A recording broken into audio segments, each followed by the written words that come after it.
नमस्ते। चलिए आज गौतम बुद्ध के उन 10 विचारों की दुनिया में चलते हैं जिनमें कहते हैं जिंदगी को पूरी तरह बदलने की ताकत है।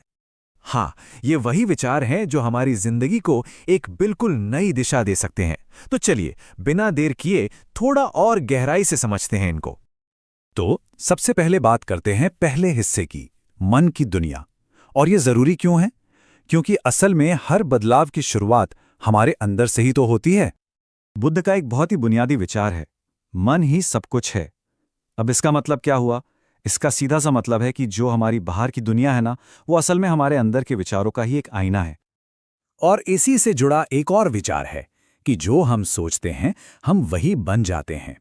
सोचिए, अगर हमारे विचार पॉजिटिव हैं, तो हमारी जिंदगी भी पॉजिटिव डायरेक्शन में जाएगी। और अगर नेगेटिव है तो नतीजा भी वैसा ही होगा। सीधी सी बात है, हमारी सोच ही हमारी हकीकत बनाती है। अच्छा, अब आते हैं खुशी पे। बुद्ध क्या कहते हैं? वो कहते हैं सच्ची खुशी भीतर है। हम लोग अक्सर क्या करते हैं, खुशी को बाहर की चीजों में ढूंढते हैं, पैसे में, चीजों में, या इस बात में कि कोई हमारी तारीफ कर दे।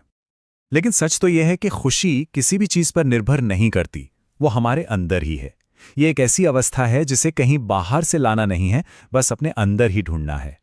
तो सवाल उठता है, अगर खुशी अंदर है तो फिर दुख क्यों है? बुद्ध के हिसाब से लालच ही दुख की जड़ है। ये एक ऐसी दौड़ है, आप जानते हैं, जो कभी खत्म ही नहीं होती, कभी संतुष्टि देती ही नहीं।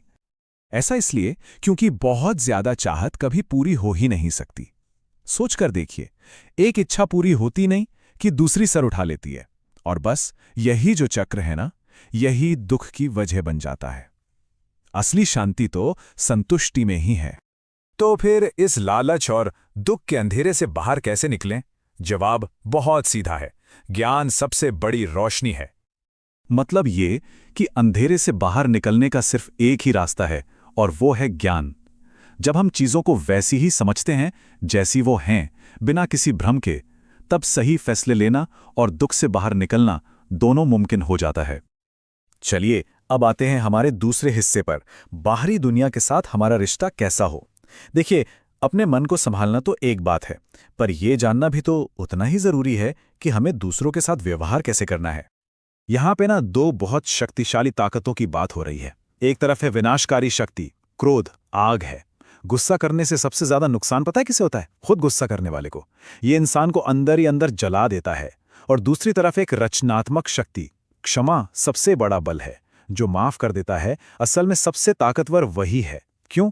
क्योंकि वो खुद को नफरत के बोझ से आजाद कर लेता है। और रिश्तों में सिर्फ बोलना ही जरूरी नहीं होता, कभी कभी खामोशी की भी अपनी एक जगह होती है। बुद्ध हमें सिखाते हैं, मौन भी एक जवाब है। यानी हर सिचुएशन में बोलना जरूरी नहीं है, कभी कभी चुप रहना ही सबसे बड़ा समाधान होता है। ये हमें फालतू के झगड़ों से बचाता है और मन को शांति देता है। अब एक बहुत ही महत्वपूर्ण कॉन्सेप्ट पर आते हैं, करुणा। करुणा का मतलब क्या है? इसका मतलब है दूसरों के दुख को महसूस करना और उसे दूर करने की चाहत रखना। और यही असली दौलत और सबसे बड़ी पूजा का आधार है। बुद्ध हमें दौलत का असली मतलब समझाते हैं। वो कहते हैं, सच्चा धन तो प्रेम और करुणा है। हम अक्सर भौतिक चीजों को ही अपनी दौलत समझ बैठते हैं, पर सच क्या है? सच ये है कि पैसा तो खत्म हो सकता है, लेकिन दया और करुणा वो कभी खत्म नहीं होती। और ये एक ऐसी दौलत है जो जितना बांटो उतनी बढ़ती है। तो इन सब का निचोड़ क्या निकला? निर्देश बहुत सीधा और आसान है, दयालु बनो। क्योंकि दूसरों के लिए दया और करुणा रखना ही असल में सच्ची पूजा है। सोचिए, किसी भी पूजा पाठ या धार्मिक अनुष्ठान से कहीं बढ़कर है किसी जरूरतमंद के काम आना। और अब हम पहुंचते हैं आखिरी और शायद सबसे गहरे सच पर, सार्वभौमिक नियम। ये एक ऐसा सिद्धांत है जो हमारे मन, हमारे रिश्तों और इस पूरी कायनात पर लागू होता है। और वो नियम क्या है? वो है बदलाव ही नियम है। इस दुनिया में कोई भी चीज हमेशा के लिए नहीं रहती, कुछ भी स्थायी नहीं है। ये समझना बहुत बहुत जरूरी है कि कुछ भी स्थायी नहीं है, हमारा दुख और हमारी परेशानियां भी नहीं।